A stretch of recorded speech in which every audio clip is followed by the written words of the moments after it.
Hi everyone, and welcome back to another episode of the We're Gonna Make It podcast show, the podcast for those fascinated by the ever-evolving world of technology.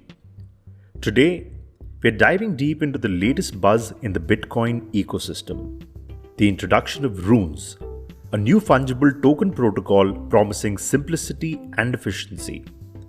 This development isn't just a technical upgrade, it's a significant step towards optimizing how we interact with Bitcoin's base layer, offering insights into the future of digital tokens. So, without further ado, let's begin. In September 2023, the Bitcoin community was introduced to Runes protocol, thanks to Casey Rodimer, the brain behind Ordinals. If you want to know more about Ordinals, I've already covered that in episode 10. Runes emerge as a fresher, a more streamlined alternative to the BRC20 token standard, which was itself an experimental venture into the Bitcoin native fungible tokens initiated in March 2023 by a developer known as Domo. Despite the BRC20's rapid rise to $1 billion market cap, its inefficiencies, particularly in generating excess chunk UTXOs that bogged the network, called for a new solution. Enters Runes, with its UTXO-based protocol designed to prevent these issues, signaling a potential game changer in the space. Let's take a moment to understand UTXOs, or unspent transaction outputs. Imagine every Bitcoin transaction as a process where you use previous receipts or inputs to generate new receipts or outputs for future spending.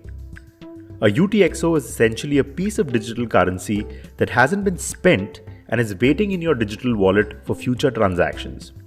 Think of it as change waiting to be used maybe sometime in the future. The Bitcoin network uses this UTXO model to keep track of all spendable coins, ensuring that every transaction is verified and no double spending occurs. Each UTXO is unique and represents a specific amount of Bitcoin which can be combined or split into future transactions, making the UTXO model a foundational pillar of the Bitcoin security and integrity. But what exactly makes Runes stand out? Well, unlike any other protocol that either requires off-chain data or a native token to function, Rune operates directly on Bitcoin without any of these add-ons. This approach not only simplifies the transactions but also aligns with Bitcoin's original UTXO model, where the integrity of transaction is maintained through inputs and outputs, ensuring a clean, efficient process. The Bitcoin community's response was immediate and enthusiastic. The very day Rodimer announced Runes, the first Rune token, aptly named Rune, was issued. The excitement didn't stop there. BTC Frontier Fund's Trevor Owens announced a $100,000 grant for the first team to develop a working Runes application, further fueling the innovation and development within the ecosystem. Now, let's break down how Runes work. The process starts with an issuance transaction that defines the token symbol, the supply, and the decimals.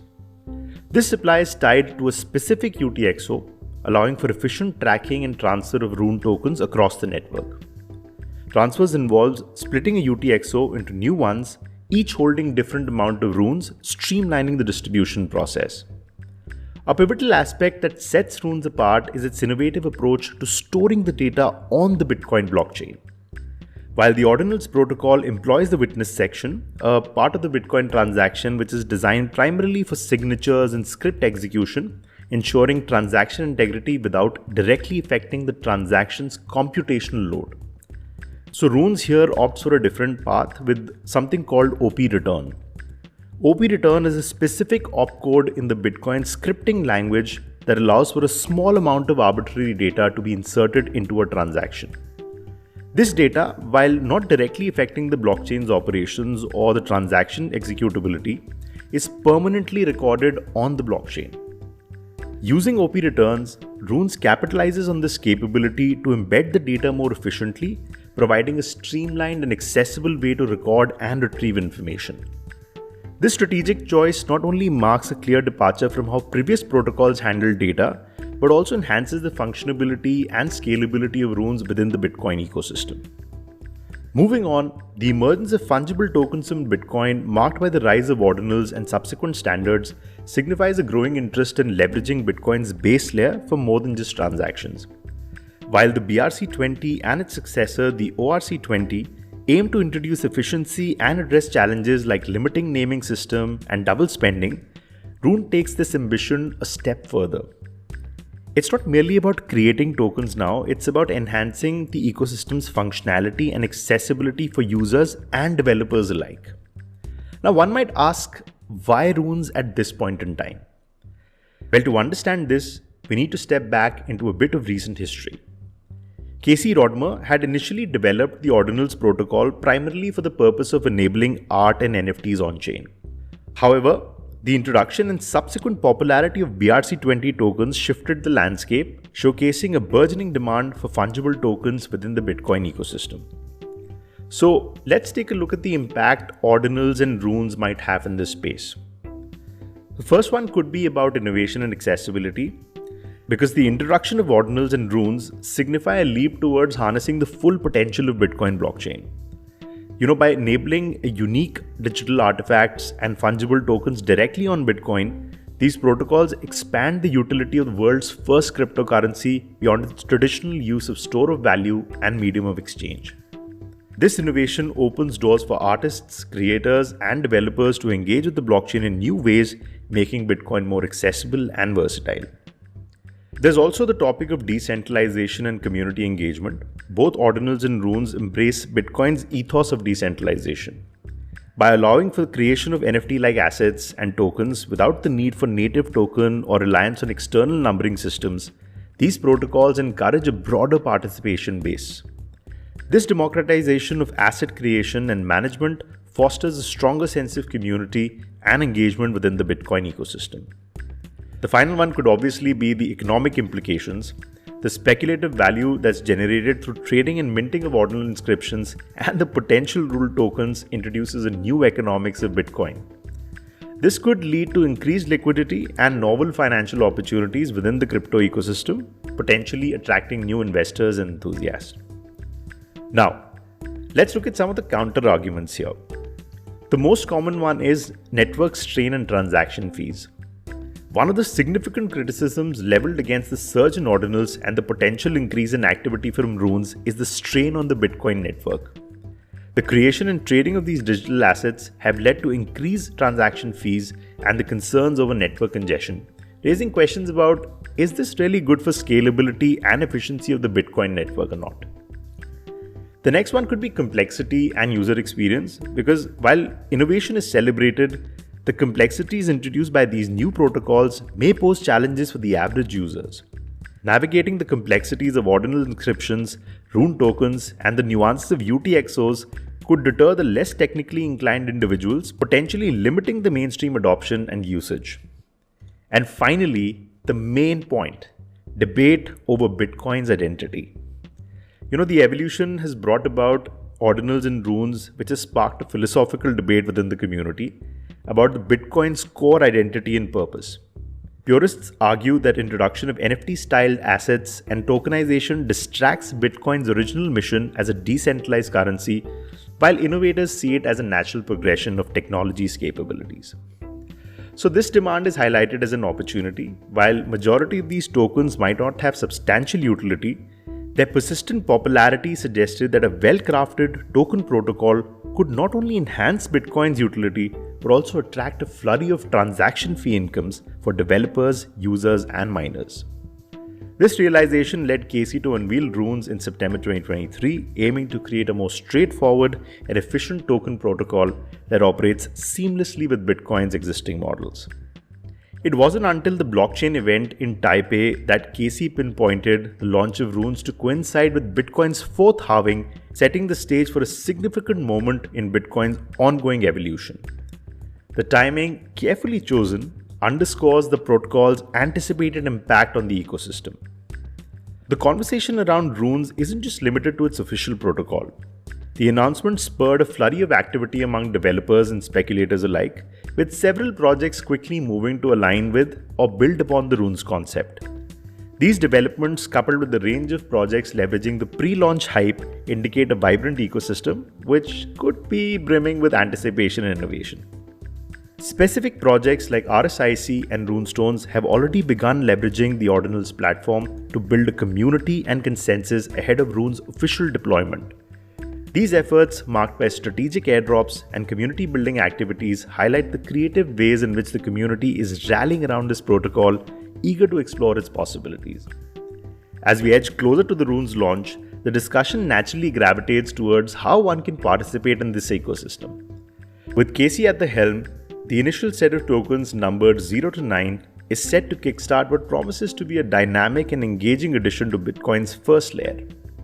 Moving on, the concept of crypto airdrops is a phenomenon that's become synonymous with quick distribution of new tokens or coins, often free of charge, to wallets of existing cryptocurrency holders is gaining popularity. This trend, no stranger to broader crypto world, has made a significant leap into the Bitcoin domain, marking a pivotal moment that blends tradition with innovation. A similar recent airdrop was Runestones, an Ordinals project spearheaded by an enigmatic figure in the NFT space called Leonidas, an Ordinals collector and a self-proclaimed NFT historian.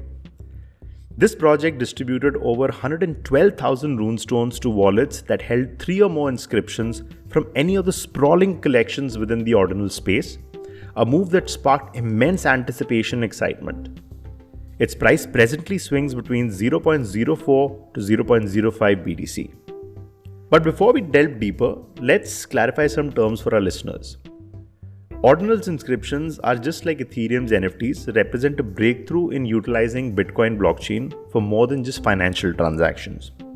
These inscriptions enable embedding of non-financial data from images to text and even videos onto Bitcoin, each linked to an individual Satoshi or the smallest unit of Bitcoin. This innovation opens up a new realm of possibilities for creativity and expression within the Bitcoin network. Now, Leonidas encapsulates the essence of this movement with a candid perspective on the primary reason for blockchains today. Simple as enough, the pursuit of value appreciation.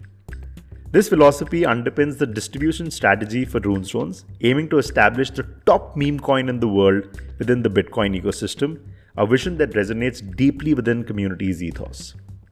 This airdrop does more than just promise potential gains, and no financial advice here, but it also signifies a step closer to realizing a comprehensive Web3 vision for Bitcoin. Rodimer's conceptualization of Bitcoin's ecosystem, with BTC as foundational currency, supported by fungible tokens called runes, semi-fungible tokens called rare sats, and NFTs called inscription, paints a future where Bitcoin's utility and cultural significance are vastly expanded. Finally, who is Casey Rodimer? Well, this pivotal figure stirring the waters of Bitcoin development is called the Lord, the Emperor, and sometimes even the absolute alpha and omega of the Bitcoin community. Rodimer is a veteran Bitcoiner driven by passion for generative art and vision to enrich Bitcoin's utility. His work has sparked widespread discussions, with some heralding his innovations as a new frontier of Bitcoin, while others caution against the potential centralization and the risks of bloating the blockchain with non-essential data. Well, anyway, as we look towards the future, the Runes protocol, though yet to be officially launched, holds the promise of revolutionizing Bitcoin's utility, offering a seamless method for token functionality and scalability. The potential integration with Bitfinity EVM could further amplify this impact, providing a bridge to smart contract flexibility and more vibrant DeFi ecosystem which does not exist presently. Yet, as we stand on the precipice of these potential advancements, it's also important for me to inform you about the potential issues in this space. With scams lurking in the shadows, eagerly imitating the Runes project, the community is reminded to stay vigilant until the official launch set to commence at Bitcoin's next mainnet halving. Alright, that's a wrap on today's journey through the dynamic realms of Bitcoin, the innovative Ordinals, and the groundbreaking Rune protocol. We've navigated through a sea of digital innovation, from the mechanics of digital tokens and critical role of UTXOs to the cutting-edge approaches of data storage and blockchain. It's evident that the narrative of cryptocurrency is continuously being rewritten, propelled by advancements that challenge the status quo. As we conclude this episode, a huge thank you for tuning in and sharing this adventure with us. If today's episode sparked a light bulb moment for you, don't forget to hit the follow button, give us a thumbs up and spread the word by sharing the podcast with your network. Your support enables us to dive deeper and share more valuable insights. Stay tuned, stay inquisitive, and let's continue to navigate the ever-expanding universe of technology together. Thanks for listening in today, and always remember, we are going to make it. Goodbye.